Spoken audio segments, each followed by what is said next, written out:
हाय गुरबत, या मेरे मालका तेनू तेरी अपने हबीब दा वास्ता साडे सोने मुल्क पाकिस्तान दी हिफाजत फरमा।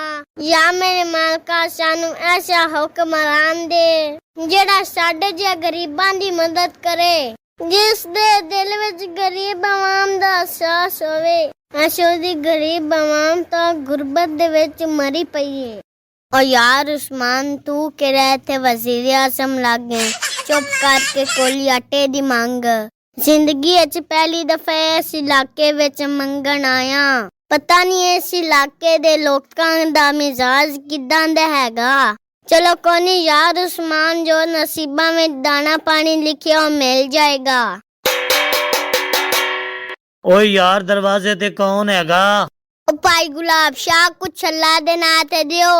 ओ कोई नहीं। कोई ज़कात दियो। ओ यार कोई नहीं। कोई फितराना दियो। ओ भी कोई नहीं। घर विच कोई मर्द है? नहीं कोई नहीं।